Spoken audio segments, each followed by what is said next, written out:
Hey everyone, welcome to the show. Have you ever felt like you're walking on eggshells in relationships? Like you're always worried about saying the wrong thing and setting someone off? Oh, absolutely. Well, today we're diving deep into a book that tackles exactly that. Okay. It's called How to Get Along with Anyone. And it's basically a practical guide to understanding conflict psychology. It's Cool. like, it's like a self-help book, Mm-hmm. but it's way more insightful and engaging than most of Right. those. Yeah. So make sure you hit that like and subscribe button so you don't miss out on any future deep dives. Definitely. And you can find a link to the book in the description below. Great. So the authors of this book are experts in conflict resolution. Okay. And they have this fascinating approach where they frame conflict as an opportunity for growth, Yeah. which is kind of cool, right? Right, yeah. Because usually we think of conflict as something to be avoided. Right, But right. they're saying like, hey, Exactly. if you understand the psychology behind it, Yeah. you can actually use these tense moments Yeah. to strengthen your relationship. Definitely. So one of the core concepts in the book is this idea of triggers.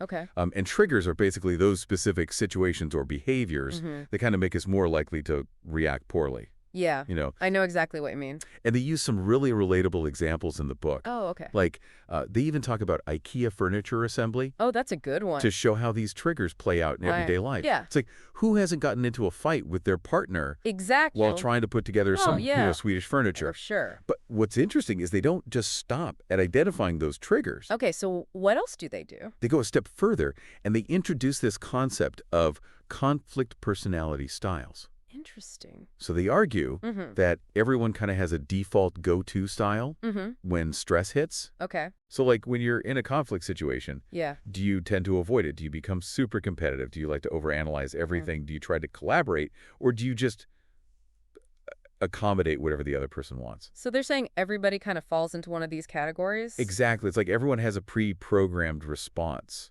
Interesting. based on their personality. Okay. I could definitely see myself as an avoider. Oh, really? Yeah, I'd much rather just like sweep things under the rug and Yeah. hope they magically disappear. I see. I see. How about you? Well, I think I might be a bit of a collaborator. Okay. I always try to find a solution that works for everyone, Right. but I also know how to stand my ground when needed. That's good. That's good. Yeah. I think that's important. But the key here is not to label people, right? Oh, totally. It's about understanding these tendencies in ourselves and in others Yeah. so we can communicate more effectively. Exactly. Right. Because if you're trying to have a calm conversation with someone who's like ready to battle, Right. you're gonna You're going to butt heads. clash. Exactly. So it's like speaking different languages, Yeah, yeah. and you're bound to get lost in translation. Exactly. So the book actually provides some really practical techniques for navigating these different scenarios. Oh, good. One of the techniques that I thought was really interesting is called the voice technique. Okay, tell me more. And it emphasizes how mirroring someone's calm tone Okay.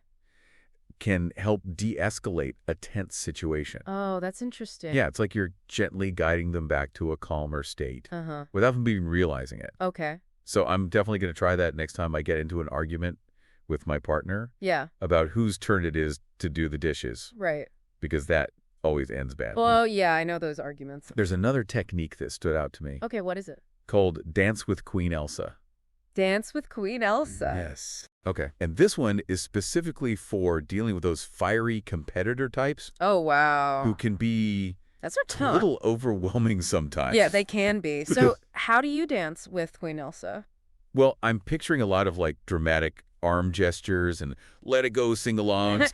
But seriously, how does that work in practice? Well, it's about recognizing that their intensity, Okay. even if it feels like a personal attack, Yeah. is often just their way of trying to take control of a situation. Okay. It's like their fight or flight response just kicks into overdrive. Right, right. So instead of fighting fire with fire, Yeah. you kind of dance with them by letting them express their frustration Uh-huh. and then gently redirecting their energy towards a solution. So you're saying like let them vet Yeah. and then kind of steer them back on course. Exactly. Yeah. It's like weathering the storm and then finding a way to bring the ship back to shore. I like that analogy. Yeah. And the book uses a lot of really vivid examples Okay. to illustrate how these techniques work in real life. Oh, that's helpful. They even draw from scenes in movies, Oh, cool. like Jerry Maguire, Yeah, wow. to show how these things play out. Yeah. They even compare dealing with a competitor to being a rodeo clown. That's a good one. It's hilarious, but it's surprisingly accurate. You have to Right. be quick on your feet, you have to dodge the blows, Yeah. and eventually you have to guide that bucking bronco Uh-huh. to a calmer state. Exactly. But it's important to remember that all of these techniques Yeah. are rooted in solid psychological principles. Okay. The authors really emphasize that understanding the brain's response to conflict Uh-huh. is key to finding effective solutions. I agree with that. Because it's like our brains just flip a switch Yeah. when we're feeling threatened or attacked. Right. And suddenly, logic just goes out the window. Exactly. Exactly. So even if you think you're being perfectly rational, Yeah. the other person might be experiencing like a complete emotional overload. Right. So that's where having the right tools and techniques Yeah. can really make all the difference. For sure. It's not about suppressing emotions. Okay. It's about understanding how they influence our behavior Mm-hmm. and learning to communicate more effectively in those high-stakes moments. I like that. So we've talked a lot about Right. dealing with different conflict styles, Mm-hmm. but what about identifying our own triggers? Ooh, that's a good question. Right, like what sets us off? So Yeah. that's where this thing called trigger analysis comes in. Trigger analysis. The book provides a framework for understanding what sets you off. Okay. It's like those choose-your-own-adventure books where you Mhm. kind of navigate different scenarios Yeah. to uncover your personal triggers. Right. I remember one scenario in the book where they described someone getting really upset when their coworker kept Mhm. interrupting them at work. Uh-huh. And through the trigger analysis, Yeah. it became clear that it wasn't just the interruption itself Okay. that was bothering them. Right. It was this underlying feeling of disrespect Yeah. for their need to focus. That makes sense. It's like their time and their priorities weren't being valued. It Exactly. was like, Bob from accounting, Uh-huh. who just kept barging into their office and wouldn't stop talking. I've had a Bob in my office before too. Yeah, we all have a Bob. Right. So once you understand the root of the trigger, Okay. then you can start to address it more effectively instead of just thinking, Right. oh, this person's so annoying. Uh-huh. You can think, okay, what's going on here that's making them act this way? Yeah. How can I address their underlying need without sacrificing my own? That's a good point. And that's where understanding those conflict styles comes back into play. Okay. Because if you know how someone tends to react Mm-hmm. in stressful situations, Right. you can kind of tailor your approach Yeah. to help them feel more comfortable and heard, That's really smart. which ultimately leads to more productive Yeah. and harmonious relationships. For sure. Okay. So we've covered a lot about triggers and Uh, conflict styles and some basic techniques, Okay. but the book actually goes even deeper. Oh, cool. It delves into specific strategies Wow. for dealing with each of those 5 conflict styles. That's really helpful. So I'm kind of intrigued. Me too. Let's dive in. Let's start with the avoider, Okay. the masters of dodging confrontation. Right. What's the best approach for dealing with someone Okay. who would rather disappear Yeah. than have a difficult conversation? That's a good question. So for starters, you have to be persistent and patient. Right. You can't just let them off the hook. Yeah, you got to keep at it. The book suggests using a technique called chicken feed, Chicken feed. Okay. which is basically about making it clear Uh-huh. that avoiding the conversation will actually be more uncomfortable for them in the long run. Right. So it's like yeah. sprinkling those little breadcrumbs of discomfort I love that. to lure them back Yeah. into the It's a conversation. good analogy. But they also suggest a bolder move Oh. called the roll tide step, Full tide. What is that? which involves physically stepping into their line of sight Oh. and interrupting their distractions. Okay. It's like, look, this conversation's important, Yeah. and I'm not going away until we have it. That's a good one. And while it might feel a little awkward, Uh-huh. it can be really effective in getting an avoider to finally engage. That makes sense. So we've got the avoider covered. Okay. Now, what about those competitor types Oh, who charge into conflict? they're tough. Like a linebacker going for a sack. It's like they're always ready for a fight. I bet they're a lot of fun at parties. You got to know how to handle them. So how do you handle them? Well, the book gives some great tips on how to dance with Queen Elsa when dealing with a fired-up competitor. Okay, I'm picturing lots of twirling and dramatic arm gestures again. Right. But how does that translate to real life? It's about recognizing that their intense energy, Right. even if it feels like a personal attack, Uh-huh. is often just their way of trying to take control of a situation. Right. It's like their fight or flight response kicks into overdrive.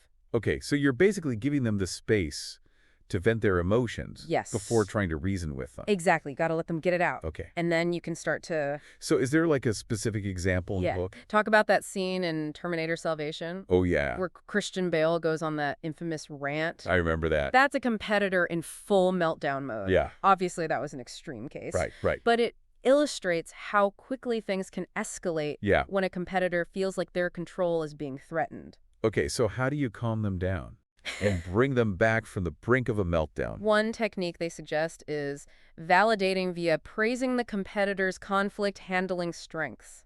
Okay, so you're acknowledging their positive qualities, Yes. like their passion and drive. Okay. That's really clever. It can be very disarming. Like taming a wild beast. Yeah. With a little bit of kindness and understanding. Exactly. You're acknowledging their strengths while gently redirecting their energy. Right. Okay, so we've got strategies for avoiders. Okay. We've got strategies for competitors. Now, what about those analyzer types? Oh, the analyzers. They're the ones who want all the facts and figures Yeah. before making a decision. They're like detectives, carefully examining every clue. Very elementary, my dear Watson. Exactly. Now, the great thing about analyzers is that they're often very good listeners, Okay. and they genuinely want to find the best solution. That's good. But the downside is Okay. they can get stuck in their heads, Yeah, I can see that. overthinking things, Yeah. delaying action. Right. So that's where the Mr. Miyagi technique comes in. Mr. Miyagi Yeah. is like, wax on, wax off. Well, not exactly. Okay. But it is about patience and respecting their need for thoroughness. So no rushing them into a decision. No rush. Exactly. Just like Understand. Mr. Miyagi took his time teaching Daniel-san. Right.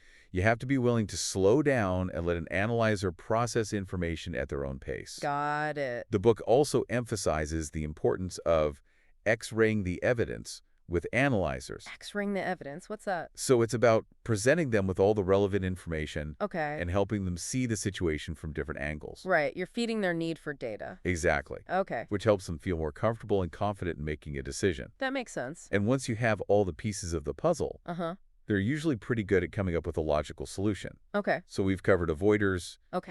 We've got competitors. We've got analyzers. Yeah. Now, what about those collaborator types? Oh, the collaborators. They sound like they'd be pretty easy to get along with, right? They can be. Collaborators are the folks who really prioritize relationships and building consensus. Okay. They're often very empathetic Uh-huh. and skilled at finding common ground. So they're like the peacemakers. Exactly. They're like Oprah, No, Oprah. bringing people together and finding solutions that work for everyone. Yeah, they're like the bridge builders. The ones who Exactly. can see both sides of every story. Yeah. Okay, I like that. And the book highlights how this can be a real strength in conflict resolution. Okay. You know, collaborators are great at fostering a sense of teamwork and Yeah. finding those win-win solutions. But there's got to be a catch, right? Well, every superhero has their kryptonite. Right. And the book does caution that even collaborators have a shadow side. Okay. They can be susceptible to manipulation, Oh, especially when they're triggered. it's like they're so focused on making everyone happy Right. that they forget to look out for their own needs. Exactly. Okay, that's a good point. And they can also become overly invested in trying to fix everyone else's problems. Right, right. Which can lead to burnout and resentment. Yeah, that makes sense. Yeah. So what's the best way to navigate a collaborator, Okay, good question. especially when they're feeling triggered? Well, the key is to be authentic and genuine. Okay, Don't try to manipulate them or take advantage of their empathy. Right. Because they'll see right through that. yeah, they will. And building rapport is really important for them. Okay, It's about connecting on a personal level uh-huh, and showing that you value their perspective. okay. That's where the picking red tomatoes technique comes in handy. Picking red tomatoes. Yes. Okay, It's about taking an interest in their hobbies and passions, okay, letting them share their expertise, uh-huh. and building that sense of connection. So you're basically saying like, hey, I see you, I value you, Exactly. and I want to work with you. Yes. You're making them feel like a valued member of the team. Exactly. Okay, so we've got the avoiders, Okay. the competitors, Okay. the analyzers, Uh-huh. and the collaborators. Yeah. That leaves us with The accommodators. the accommodators. Yes. Okay. The accommodators are the folks who are always putting others first, Okay, even to their own detriment. right. Think George Bailey from It's a Wonderful Life. Oh, okay. You know, constantly sacrificing his own dreams to help the people around him. Yeah. They're the givers, the selfless ones, Right. the ones who would rather bend over backward than disappoint someone. Yeah, they're incredibly generous and loyal, They are. but they can also be easily taken advantage of. Unfortunately, yes. Yeah. That's the downside. So what are some strategies for dealing with a triggered accommodator? Okay, that's a good question. How do you help them stand up for themselves Right. without making them feel guilty or selfish?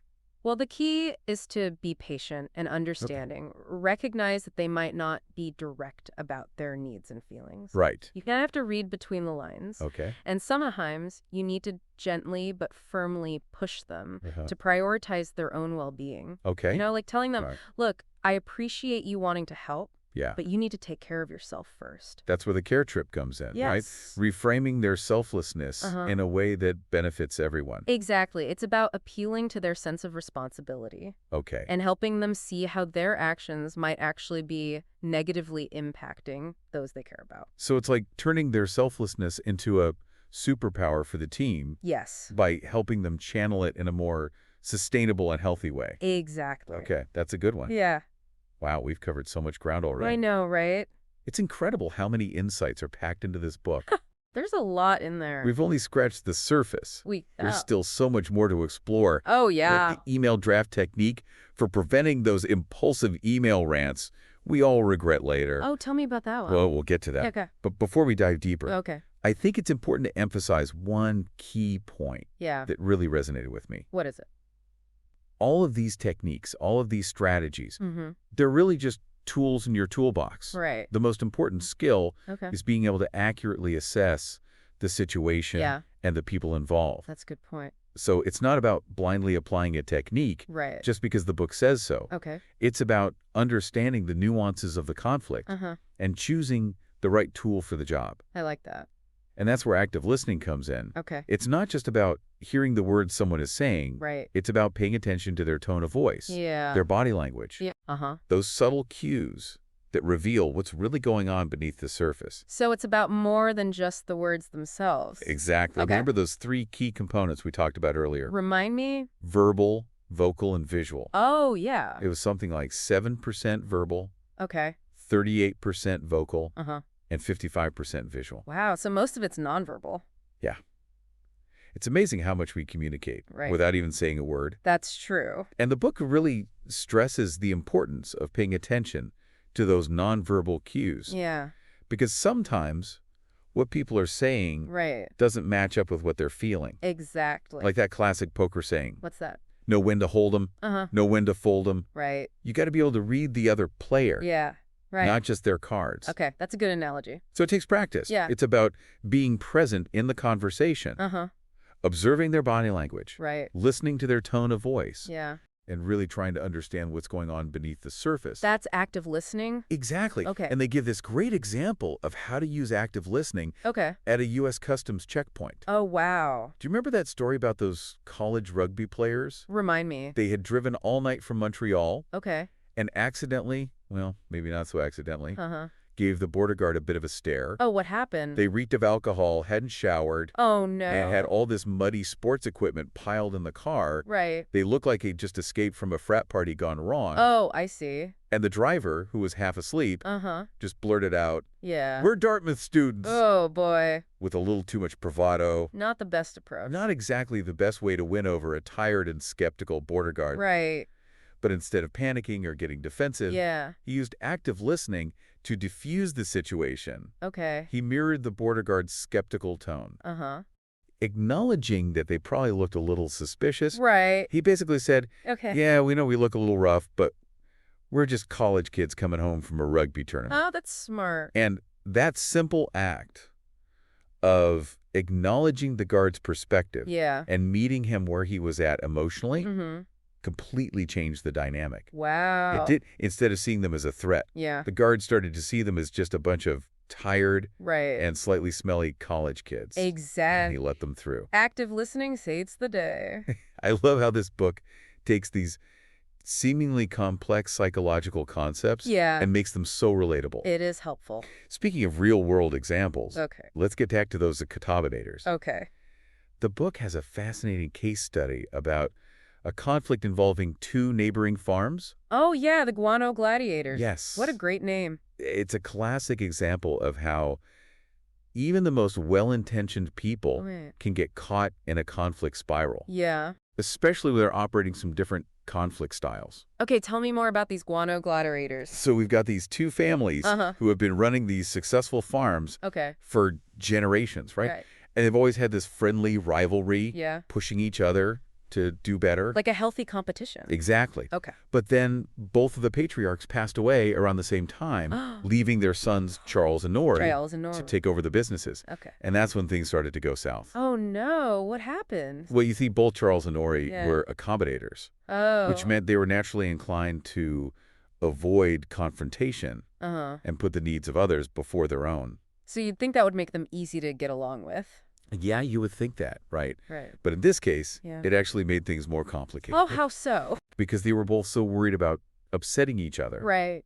They didn't communicate openly and honestly Uh-huh. about their plans for the future of the farms. Oh, I see. And they ended up making assumptions Right. about each other's intentions, Yeah. which created a lot of unnecessary tension. Okay, that makes sense. Like when Charles decided to invest in this high-tech automated feeding system for his cows.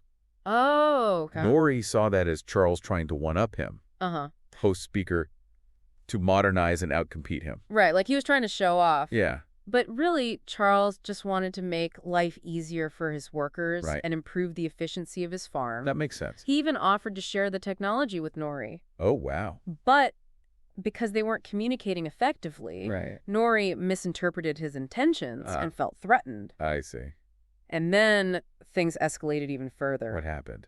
When Nori decided to switch his farm to organic fertilizer. Oh, Charles saw that as a direct attack on his traditional farming methods. Right. He felt like Nori was implying that his way of doing things was somehow inferior or harmful. Right.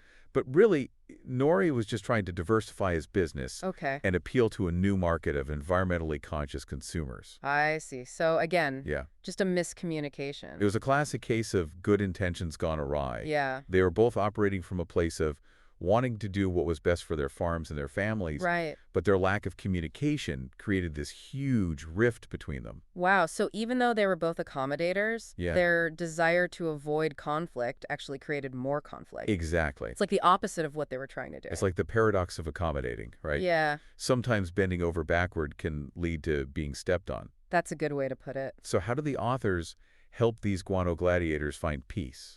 Well, they started by recognizing that both Charles and Nori were deeply triggered. They were both feeling hurt, misunderstood, and resentful. So the first step was to create a safe space for them to express their feelings and Yes. vent their frustrations. Exactly. And because they were both accommodators, Right. the authors had to be very careful not to trigger them further. So they had to use a very gentle approach. Yeah, a very supportive approach. Okay. Valuing their feelings and acknowledging their perspectives. Right. So not like forcing a confrontation. No, not at all. Okay. And that's where the steering clear of a ditch technique comes in. Steering clear of a ditch. What's that? It's about avoiding that direct confrontation Okay. and instead focusing on shared interests and common goals. So instead of saying, you're wrong and here's why, Right. you're saying, I understand where you're coming from and Right. I want to find a solution that works for both of us. Exactly. Okay. So in this case, the authors reminded both Charles and Lori Okay. of their long history of friendship and cooperation. Right. They highlighted how their farms had always benefited from their shared knowledge and resources. So they reminded them that they were on the same team, Exactly. even if they were currently playing on opposite sides of the field. Exactly. Okay. I like that. And once they were able to reconnect on that emotional level, Yeah. it became much easier to start working towards a practical solution. Right. So the emotions had to be addressed first. Yeah, it's a good reminder that conflict resolution isn't just about finding the right answer. Okay.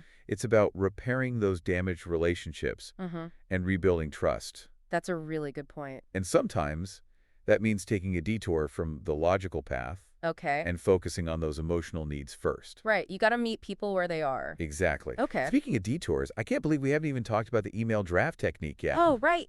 That one really blew my mind. Me too. It's so simple, but so effective. Seriously. I can't tell you how many times I've typed out a fiery email in the heat of the moment, Oh, yeah. only to realize later that it would have been a complete disaster to actually send it. I've been there. It's like our brains go into overdrive when we're typing, Right. and suddenly all those filters we normally have in face-to-face conversations Yeah. just disappear. It's like we lose all sense of reason. Exactly. So what is this email draft technique? It's so simple. Okay. Whenever you're feeling triggered and tempted to send an email that you might regret later, Uh-huh. just hit save draft instead of send, Oh, that's a good one. and then walk away from your computer. Okay. Go for a walk, do some yoga, Right. watch a funny cat video, whatever it takes to calm down Right. and shift your perspective. So you're giving yourself a cooling off period? Exactly. Okay. And then when you're feeling calmer and more rational, Uh-huh. go back to that draft and reread it with fresh eyes. Yeah, that's smart. Chances are you'll want to make some changes. Probably. Maybe even delete the whole thing and start over. Right. And the book even suggests using this technique for other forms of written communication, Oh, okay. like text messages or social media posts. Yeah. That's a good idea. It's such a valuable tool for preventing those impulsive reactions that Mm-hmm. can really damage relationships. For sure. It ties back to what we were saying earlier about active listening. Okay. It's about taking a moment to pause, Mm-hmm. reflect, Yeah. and really consider the impact of your words before you unleash them on the world. So it's the difference between reacting and responding. Exactly. Okay. Reacting is impulsive, emotional, and often leads to regret. Right. Responding is thoughtful, Uh-huh. intentional, Yeah. and much more likely to lead to a positive outcome. Right. And that's what this book is all about. Yeah. It's giving us the tools to become more conscious communicators, Exactly. not just in conflict situations, Right. but in all aspects of our lives. I love how this book is full of actionable advice. Uh-huh. Not just theory, but tools we can use right now to improve our relationships. Absolutely. But there's one more powerful tool we haven't discussed yet.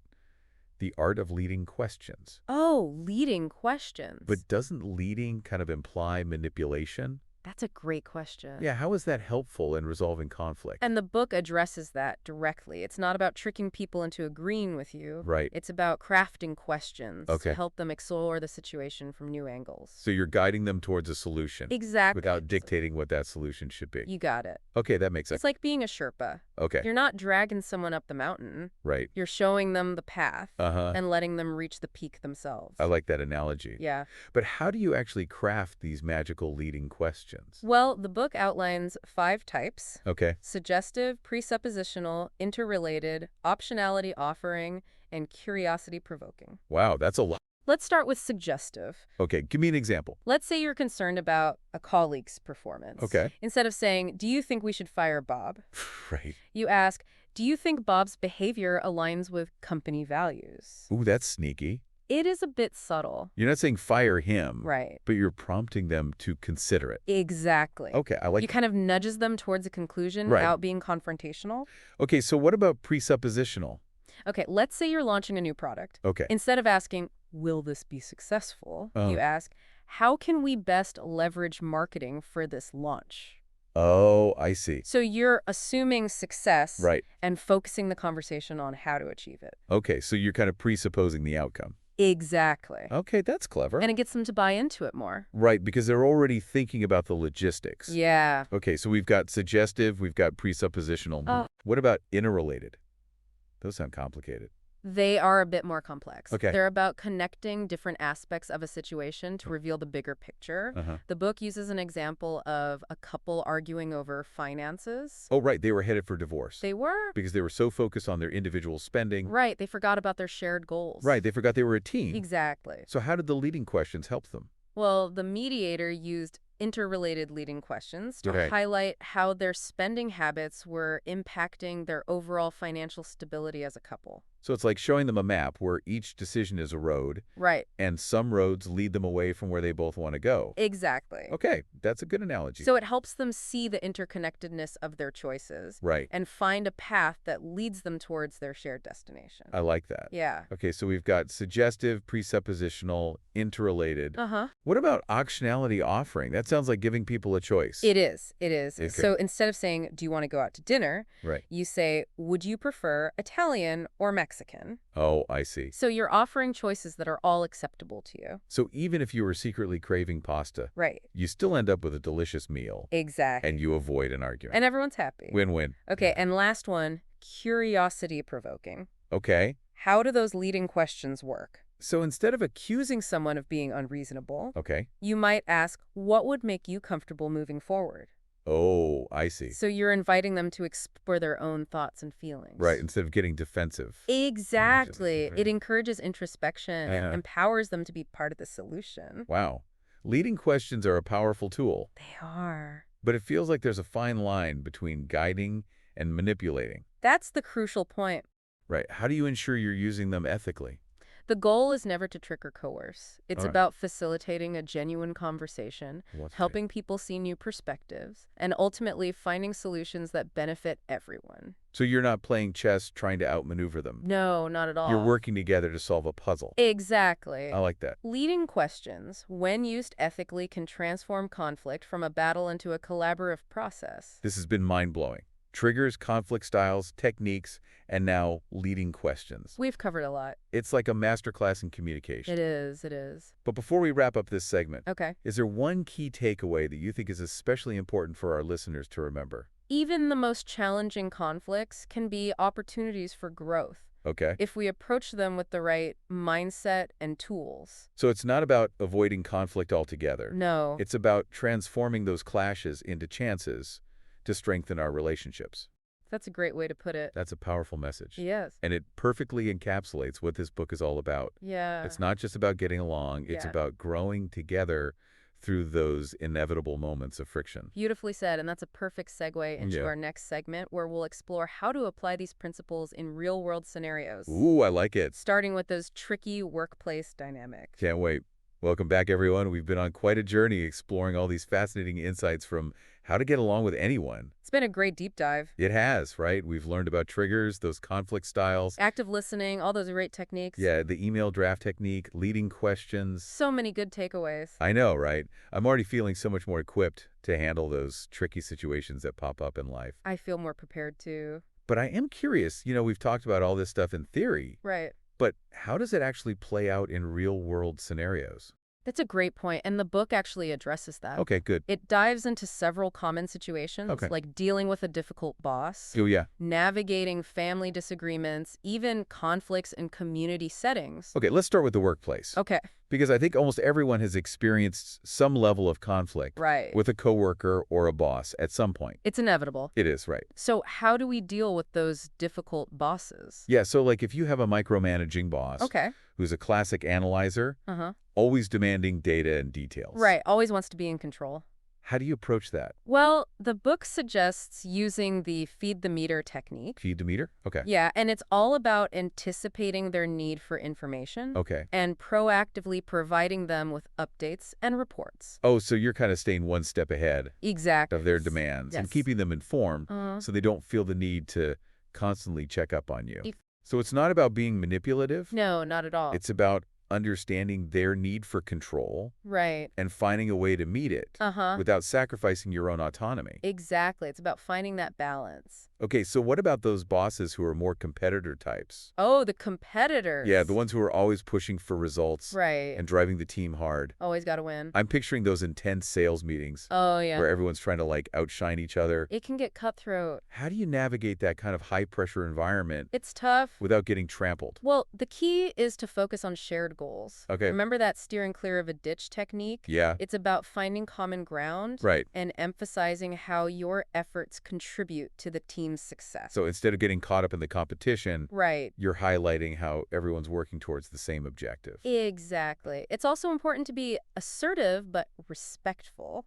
So you're not just being a pushover, No. but you're also not trying to Right. challenge your boss's authority directly. You're finding that balance. Okay, so we've talked about those difficult bosses, Okay. but what about family conflicts? Oh, family. Yeah, those can be really tough The hardest. because the emotional stakes are so high. Exactly. There's so much history there. And the book acknowledges that there's no one-size-fits-all solution, Right. Every family is different.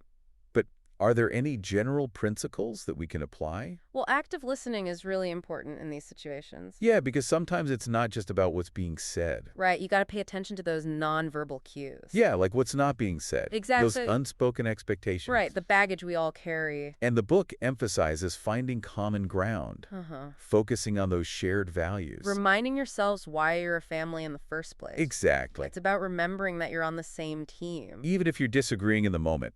even if it feels like you're on opposite sides. And sometimes it's about accepting that you might not be able to resolve every conflict, Right. but you can still choose to love and respect each other, Absolutely. despite those differences. Because family is everything. I think that's a really powerful message. It is. And it really speaks to the heart of what this book is all about. What's that? It's not about achieving perfect harmony. Okay. It's about navigating those inevitable moments of friction Right. with grace and understanding. And using those moments to grow and connect. It's about transforming conflict Yeah. from a source of division Uh-huh. into an opportunity for growth Okay. and deeper connection. Beautifully said. This has been such an insightful and empowering deep dive. It has. I'm feeling much more confident in my ability to handle those tricky situations. Me too. I'm so glad we had this conversation. Me too. I've learned a lot. And we hope you have too. Yes, thank you for joining us.